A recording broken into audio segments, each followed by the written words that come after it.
हमें अभी देखना क्या है यहाँ पर कि हम अगर हमें लीनियर इक्वेशन दे रखी है 3 वेरिएबल, तो हम उसको कैसे सॉल्व कर सकते हैं मैट्रिक्स की हेल्प से। ठीक है, और ज़रूरी नहीं है कि 3 वेरिएबल ही हो, 2 वेरिएबल को भी सॉल्व कर सकते हैं। 2 वेरिएबल तो बट हमें पता है, हम आसानी से कर सकते हैं, तो हमें ज़रूरत नहीं पड़ती मैट्रिक्स से सॉल्व करने की। और 3 वेरिएबल्स अगर होंगे तो हम मैट्रिक्स की हेल्प से कैसे सॉल्व करेंगे, ये हमको देखना है यहाँ पर। तो हमारे पास यहाँ पर 3 वेरिएबल की इक्वेशन है, 3 इक्वेशन है। अगर 3 इक्वेशन होंगी तभी हम इनको सॉल्व कर सकते हैं। 2 इक्वेशन है और 3 वेरिएबल है तो हम सॉल्व ही नहीं कर पाएंगे। अब यहाँ पर हमको करना क्या होगा, सबसे पहले जब ये 3 इक्वेशन हमको गिवन है, जब ये 3 इक्वेशन गिवन है तो इसके कोफिशिएंट a1 a2 a3 और y के कोफिशिएंट b1 b2 b3 और z के कोफिशिएंट c1 c2 c3 से हमने एक मैट्रिक्स बना लिया। ये एलिमेंट्स लिख लिए, कोफिशिएंट लिख लिए x y z के, और हमने क्या किया, एक मैट्रिक्स बना लिया a कोफिशिएंट की हेल्प से। ठीक है, और एक हमने मैट्रिक्स कैसे बनाया, x क्या मतलब वेरिएबल, x यहाँ पर वेरिएबल कैपिटल X लिया है हमने। ये कौन सा मैट्रिक्स बनाया है हमने, कैपिटल X बनाया है एक matrix, column matrix X Y Z, जिसमें कि तीनों के तीनों वेरिएबल हैं हमारे।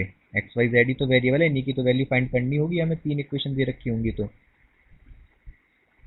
तो और एक लास्ट मैट्रिक्स बनाई हमने बी, जिसमें केवल हमने कांस्टेंट टर्म्स को रखा है। ठीक है, और कॉलम मैट्रिक्स बनाई है ये वेरिएबल्स की, और वेरिएबल और कांस्टेंट टर्म की हम कॉलम मैट्रिक्स बनाएंगे। और हमने क्या किया, फिर इनको इस फॉर्म में लिख लिया, इस वाली फॉर्म में, इन इक्वेशन को।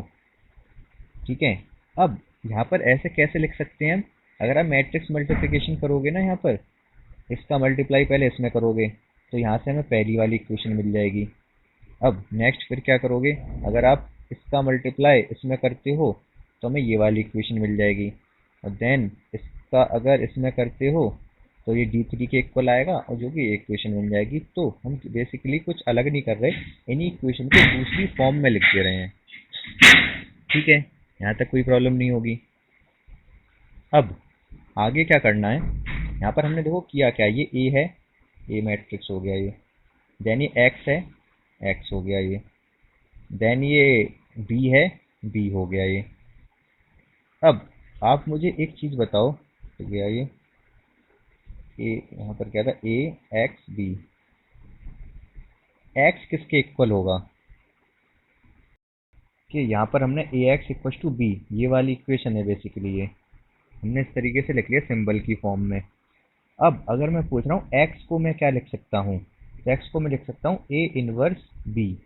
ये ए क्या होगा, ए अगर उधर पहुँचेगा तो उधर जाके इन्वर्स हो जाएगा, लेकिन आप डायरेक्ट नहीं लिख सकते इसको। आपको लिखना किस तरीके से होगा, ये हम क्या करेंगे, post multiply by post, post नहीं प्री, प्री मल्टीप्लाई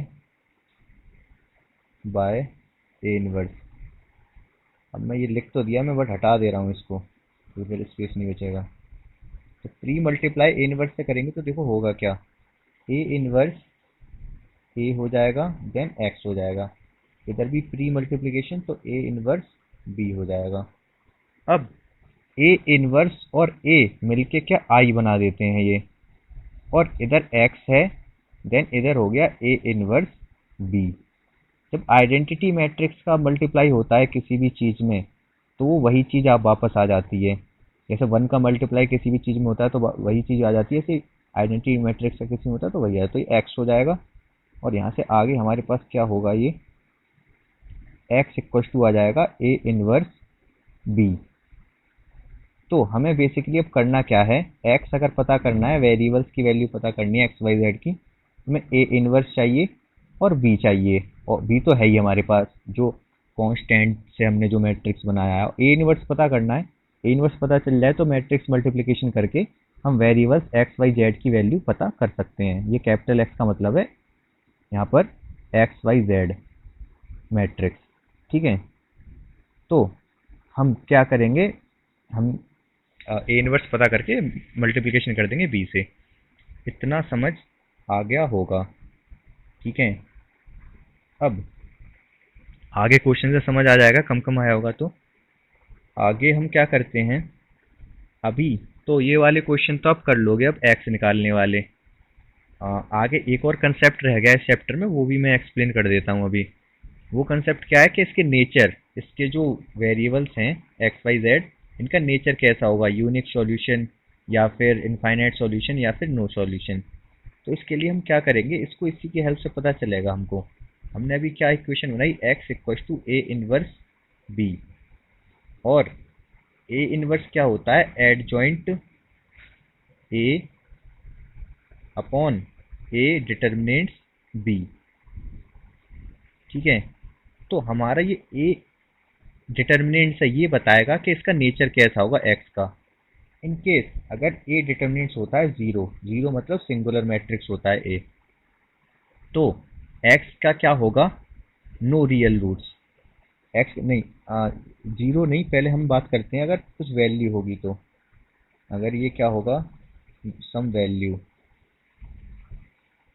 तो इसके कैसे होंगे, यूनिक सॉल्यूशन होंगे इस केस में। क्यों, क्योंकि हम यहाँ पर ए इनवर्स को, अगर ये इसकी वैल्यू कुछ आती है ए डिटर्मिनेंट्स की, तो हमारे पास ए इनवर्स निकालना पॉसिबल होगा। ए इनवर्स निकालना अगर पॉसिबल होगा तो हम ये कैलकुलेट कर लेंगे पूरा जो भी है ये। तो अगर इसकी वैल्यू आती है तो हम बोल सकते हैं यहाँ पर इस केस में क्या होगा, यूनिक सॉल्यूशन होंगे इन इक्वेशन के, यूनिक सॉल्यूशन। ठीक है, अगर क्या हो जाता है, ए डिटर्मिनेंट्स हो जाता है जीरो, मतलब ये सिंगुलर मैट्रिक्स हो जाती है। सिंगुलर मैट्रिक्स का मतलब डिटर्मिनेंट जीरो मैट्रिक्स का। तो इस केस में दो कंडीशन बनेंगी हमारे पास, आइदर नो सॉल्यूशन और इनफाइनाइट सॉल्यूशन। ठीक है, इतनी बात समझ आ गई होगी। ये वाली बात क्या बताई अभी मैंने आपको। ए डिटर्मिनेंट्स अगर जीरो आया तो हम एक्स को कुछ इस तरीके से लिखेंगे, हम एक्स को ऐसे लिख सकते हैं, adjoint A upon A determinants into B. अब इस ए डिटर्मिनेंट्स को मैं क्रॉस मल्टीप्लाई करके एक्स के साथ ले जाऊं, तो ए डिटर्मिनेंट्स एक्स इक्वल टू हो जाएगा एडजॉइंट ए इंटू बी। ठीक है, अभी अगर, एक सेकेंड, अभी ये तो समझ आ गया कि यहाँ पर हुआ क्या। हमने क्या किया यहाँ पर, इस ए डिटर्मिनेंट्स को मैं इधर ले गया, तो ये इधर आ गया एक्स के साथ मल्टीप्लाई होके, और ये इधर हो गया adjoint of A into B. अब देखो क्या होगा,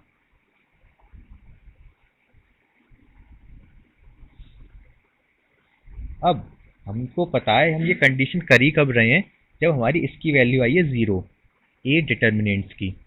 इसकी वैल्यू ज़ीरो है, नल ज़ीरो का मल्टीप्लाई अगर आप एक्स में कर दोगे, तो एक्स, एक्स क्या है, यहाँ पर एक मैट्रिक्स है, मैट्रिक्स है मतलब कुछ भी मैट्रिक्स है, सपोज 2 3 4 6 7 8 9 10 11।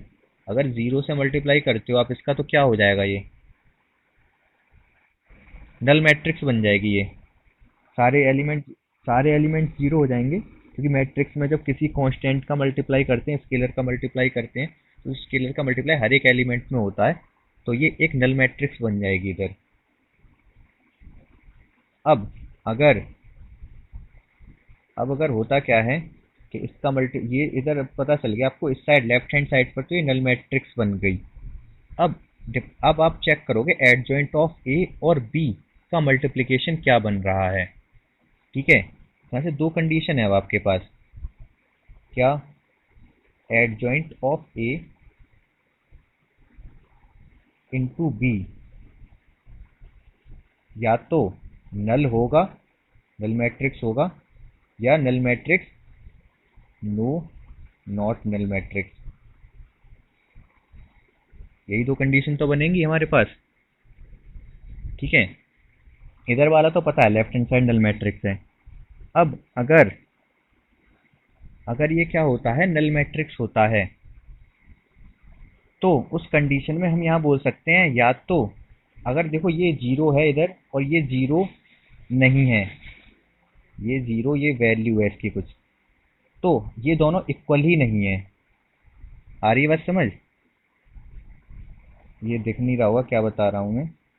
अब ये देखो, ये बता रहा हूँ मैं, ये वाला तो नल मैट्रिक्स है क्योंकि ए डिटर्मिनेंट 0 है, और ये वाला मान लो नल मैट्रिक्स नहीं आया। तो अब ये दोनों इक्वल ही नहीं है, मतलब यहाँ पर not null, adjoint of A B not null है। तो हम यहाँ पर बिल्कुल श्योर हैं, क्या श्योर हैं, कि इसके नो सॉल्यूशन है, अगर नॉट नल मैट्रिक्स है ये। यहाँ तक बात समझ आ रही है? अगर इन केस ये तो जीरो है, पता है हमको लेफ्ट हैंड साइड वाला, और ये भी जीरो ही आ जाता है, इस केस में अभी भी हम श्योर नहीं होंगे कि इसके इनफाइनाइट सॉल्यूशन है। अभी भी यहाँ क्या हो सकता है कि इनफाइनाइट भी हो सकते हैं अगर ये नल मैट्रिक्स आता है तो, और नो सॉल्यूशन भी हो सकते हैं। ठीक है, हमको पूछा है solve the system of equation, इनको सॉल्व करना है तो सॉल्व तो कर लोगे। सॉल्व करने के लिए क्या करना है हमें, सबसे पहले हम इसके कोफिशिएंट से एक मैट्रिक्स बना लिया, फिर एक्स वाई वेरिएबल का, और फिर कांस्टेंट, जो कांस्टेंट है उनका एक मैट्रिक्स बना लिया। तो यहाँ पर हमको ये ए हो गया, ये बी हो गया, ए का इन्वर्स निकाला हमने। ए का इन्वर्स निकाल सकते हो, टू ऑर्डर टू का तो बहुत आसान होता है, पता है आपको कैसे निकालते हैं। इनको हम इंटरचेंज करते हैं, इन टू टू को इंटरचेंज करें, टू टू सेम है तो वही रहेगा। देन हम क्या करते हैं, इन दोनों के साइन चेंज कर देते हैं, तो -5 हो गया ये, और ये -3 हो गया, और डिटर्मिनेंट से डिवाइड कर देते हैं इन्वर्स निकालने के लिए। तो इसका डिटर्मिनेंट्स कैलकुलेट करोगे तो कितना आएगा, 4 माइनस का 15, 4 माइनस 15 -11 आ जाएगा। तो ये हमारे पास ए इन्वर्स आ गया, डिवाइड कर दिया हमने -11 से। देन हम इसका मल्टीप्लाई कर देंगे ए इन्वर्स का, किस में, बी में। ए इन्वर्स का बी में मल्टीप्लाई किया हमने यहाँ पर, तो यहाँ पर हुआ क्या, ये मल्टीप्लाई करने के बाद, ये इसका सब मल्टीप्लाई होने के बाद आ गया हमारे। तो ये एग्जाम्पल आपने पढ़ा इतनी देर में, क्या है ये तो समझ आ गया होगा जो बोर्ड पर लिखा है सामने आपके। ठीक है, तो हमने यहाँ से कैलकुलेशन कर ली, बस इसकी ये सब कैलकुलेट कर ली। मैट्रिक्स मल्टीप्लिकेशन किया पहले ए और बी का, कैसे करेंगे, इसका मल्टीप्लाई, एक सेकेंड, इसका मल्टीप्लाई इसमें होगा, तो हमें ये 33 मिल गया। करके देख लो आप। हाँ, कैसे करोगे मल्टीप्लिकेशन, इसका इसमें करते हैं ना पहले, तो यहाँ पर होगा क्या, टू का मल्टीप्लाई प्लस, क्या कह रहे हो, आवाज़ नहीं आ रही आपकी योग्यता, और आगे क्या होगा, माइनस माइनस प्लस हो जाएगा ये, देन 35। लेकिन ये 33 कहाँ से आ रहा है, three, two into one, two हो गया, और ये माइनस का प्लस का 35,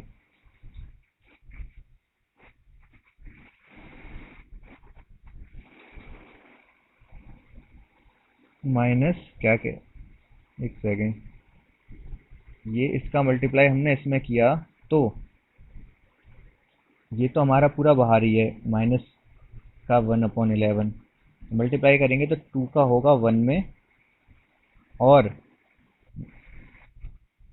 हाँ फिर प्लस हो जाएगा ये 5 इंटू 7। हाँ माइनस, और ये माइनस का माइनस, हाँ ठीक है, यहाँ -5 आएगा, एक सेकेंड, यहाँ -5 दे रखा है, तो ये माइनस का 33 हो जाएगा, तो ये 33 लिख दिया।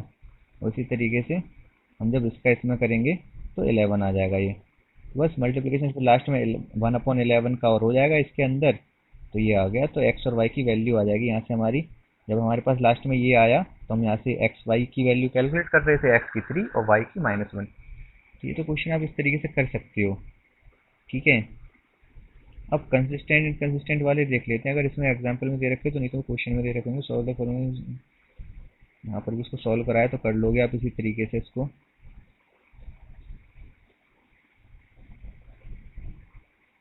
ये यहाँ पर मैट्रिक्स बना के सॉल्व करना, पहले इक्वेशन बनाओगे 29 में, फिर सॉल्व करोगे, ये भी कर लोगे आप। को एग्जाम्पल में दे रखा है कंसिस्टेंट इनकंसिस्टेंट, तो हमें इसमें दे रखा है examine the consistency of the system of equation in exercise this. तो यहाँ पर क्या करना है, अगर टू टू वेरिएबल्स का है तब तो आपके पास कंसिस्टेंट इनकंसिस्टेंट चेक करने के लिए एक और मेथड था। यहाँ पर तो आप इससे भी कर सकते हो, किससे, हाँ, जैसे A1/A2 इक्वल्स टू V1/V2 और C1/C2, इनसे चेक कर सकते हो अगर केवल दो वेरिएबल वाला है तो। ठीक है, याद है ना आपको ये? तो पहले वाले में A1/A2 हाफ आएगा, और B1/B2 इक्वल नहीं है 2/3, यही पहले इक्वल नहीं आएंगे, तो इसके यूनिक सॉल्यूशन होंगे पहले वाले के। याद है या नहीं है, मैं बताऊं एक बार?